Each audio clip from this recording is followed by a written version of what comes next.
como os comentaba en el último YouTube.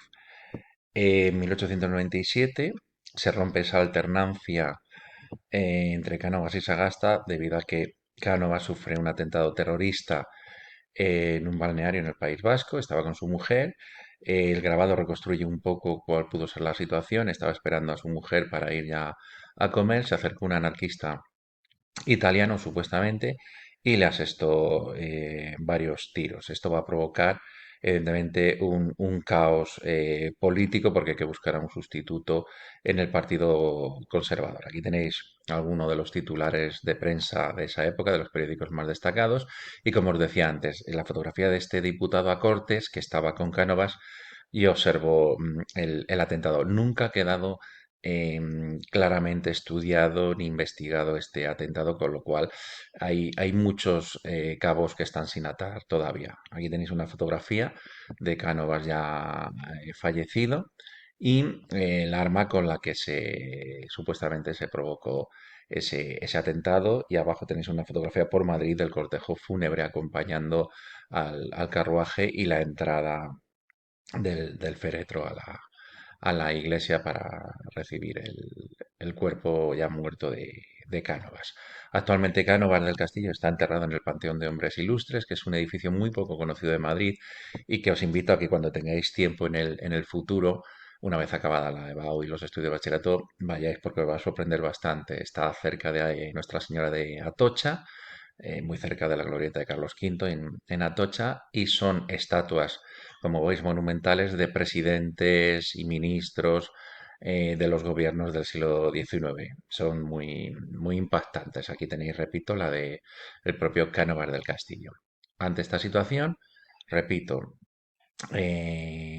entre la muerte de Alfonso XII en 1885 y la muerte de Cánovas del Castillo en 1897, tendremos como regente a María Cristina de Habsburgo, que está aquí acompañada en esta fotografía de sus dos hijas, las infantas, y de Alfonso XIII, que no pasará a ser rey hasta el año 1902, en que ya comenzará ese periodo nuevo que es el sistema de Alfonso XIII. Ojo, que el sistema de turno y el sistema canovista va a seguir existiendo en los primeros años del reino de Alfonso XIII. Y de hecho, muchos historiadores consideran que no termina hasta el año 1923, en que se produce un golpe de Estado por parte del general Miguel Primo de Rivera. Con lo cual, si sumáis desde el año 1874 hasta el año 1923, son muchísimos, muchísimos años el tiempo que van a estar en funcionamiento este sistema de, de restauración, este sistema de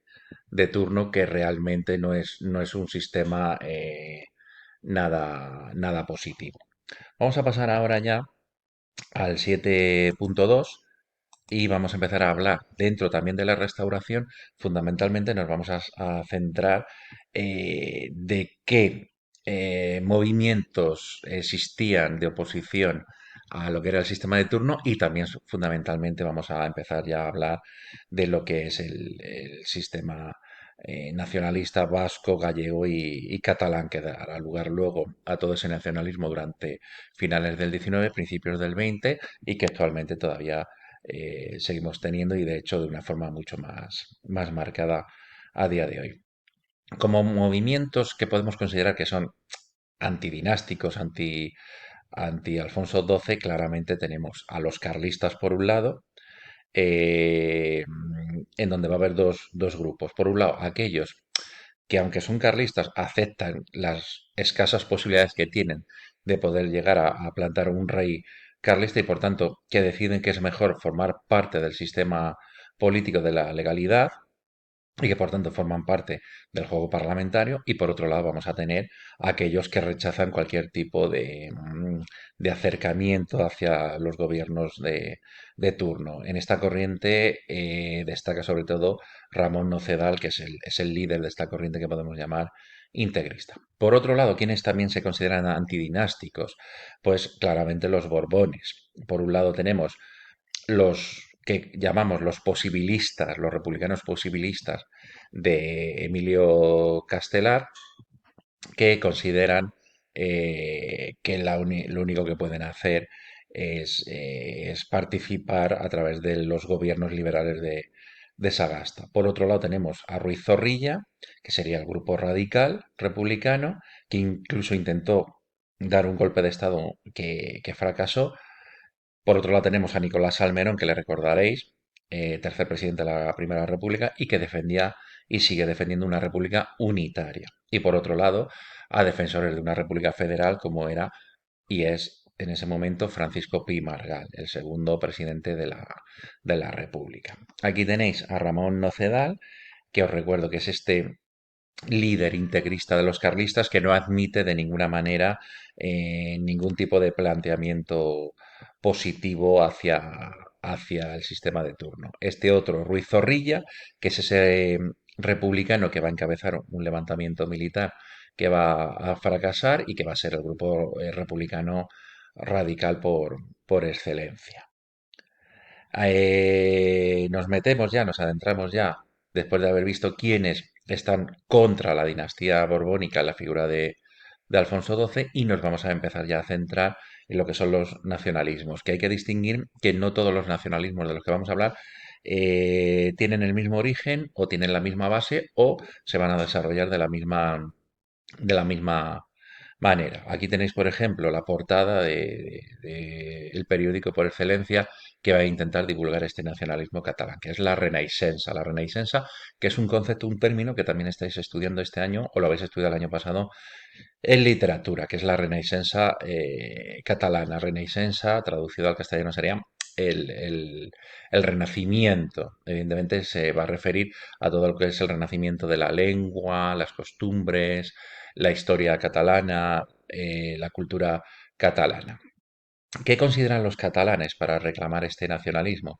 Pues fundamentalmente se basan en el centralismo del Estado, encabezado tanto por Sagasta como por Cánovas, así que consideran que a nivel económico, político y social les está perjudicando.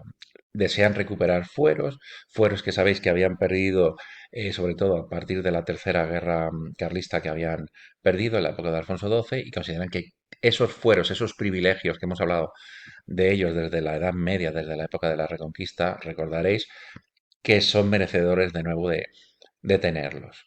Y por otro lado, estos son los, podemos llamar, los nacionalistas catalanes más conservadores, o sea, sobre todo fundamentalmente recuperar su poder político, económico, pero dentro del juego parlamentario, eh, por así decirlo, español y dentro de la monarquía borbónica. Por otro lado, tenemos otra serie de nacionalistas catalanes que se les denomina más progresistas, que son aquellos que están reclamando una república federal. O sea, sé que Cataluña sea en sí mismo una nación y que forme parte a su vez de otro conjunto de naciones más grandes que estarían dentro de la órbita española. Por otro lado, la industrialización brutal de Cataluña, sobre todo con la industria textil, eh, y los cambios económicos y sociales del proteccionismo económico. Por otro lado, en el País Vasco también el temor a la llegada masiva de inmigrantes, sobre todo de Asturias, de Cantabria y sobre todo Castilla y León, hacen temer a una parte de los vascos la adulteración de lo que ellos van a considerar la, la raza vasca. Y por otro lado, los gallegos van a defender sobre todo un nacionalismo gallego basado en el olvido de Madrid o del centralismo hacia la población gallega que se ha visto obligada en el siglo XVIII y en el siglo XIX a emigraciones masivas a otras partes de España o bien a América Latina una vez que se restablezcan buenas relaciones diplomáticas y consideran que esto es un mal clarísimo del centralismo castellano o madrileño. Aquí tenéis sellos que reconstruyen, por ejemplo, toda esa memoria histórica, esa historia gloriosa de los catalanes con algunos de sus reyes de Aragón o de los condes catalanes, otra revista, El Pensamiento Catalán, se pone muy de moda los juegos florales, que es representaciones de teatro, lecturas de poemas, representaciones históricas, recreaciones históricas de lo que ellos consideran todo lo puramente catalán. Incluso en esta época surgen, curiosamente, cómic tebeos, hablando de héroes locales catalanes, como pueden ser catalanes, entre comillas, Indivili y Mandonio, que se opusieron al dominio romano. Evidentemente el símil es muy clarísimo, la metáfora. Los romanos sería el centralismo castellano o madrileño e Indíbil y Mandonio representarían a los catalanes oprimidos. La revista Resurdimento. El Resurdimento es traducido del gallego exactamente igual que la Renaissance. El renacimiento de lo gallego. Es verdad que las reivindicaciones gallegas no son tan económicas o tan políticas, sino fundamentalmente culturales, ¿no? La capacidad de poder expresarse en su lengua gallega, de escribir en gallego, de representar obras en gallego. Aquí tenéis algunas de esas máximas figuras como son eh, algunos ejemplares de las obras fundamentales de Rosalía de Castro, que también la estáis estudiando en literatura con su obra Cantares Gallegos, por un lado, o Follas Novas también, hojas nuevas. Si pasamos a hablar ya en concreto de cada uno de los nacionalismos, vamos a empezar por el nacionalismo catalán. Ese nacionalismo ya surge no en este momento, sino anteriormente, en el sexenio democrático, y está ya representado por esa idea federal de la República Federal que tenían tanto Estanislao Figueras como sobre todo Pi Margall. La idea de defender los intereses económicos, morales de Cataluña. De hecho, envían al rey, como tenéis en este grabado, que aquí está, está el rey Alfonso XII con su segunda esposa María Cristina de Habsburgo, le envían en 1885, antes de morir, lo que se denominó el Memorial de Greuges, que es simplemente un listado de aquellas cosas que los catalanes consideran que es un agravio. No se trata, eso lo tenéis que tener muy claro, de un listado para insultar al rey, en ningún modo. Hay un respeto absoluto y de hecho el Memorial de Greuges comienza diciendo que ellos se consideran tanto catalanes como españoles y quieren formar parte de la nación catalana, pero lo que defienden es reclamar fundamentalmente, por ejemplo, el restablecimiento de cortes catalanas, lo que llamamos popularmente la Generalitat. Em, Paralelo a estas reivindicaciones que sí son claramente políticas, Valentí Almiral, por ejemplo, va a crear el Centro Catalán o el Centre Català, que está destinado sobre todo a difundir toda la cultura catalana. Van a crear un manifiesto en 1886. Aquí tenéis un ejemplar de ese memorial de Greuges, muy deteriorado, muy hecho polvo. Y aquí tenéis a Valentina Almiral, que en 1886, repito, publica el Lo Catalán. Esto que tenéis aquí en catalán, lo catalanisme, pues lo catalán, que es propio de los catalanes. Y lo que lucha o por lo que defiende en este libro es aglutinar, unir a todos los catalanes independientemente de las clases sociales, por un bien superior que es las reclamaciones eh, catalanas. Por otro lado, tenemos a Jacinto Verdaguer y a Ollán Flaquer.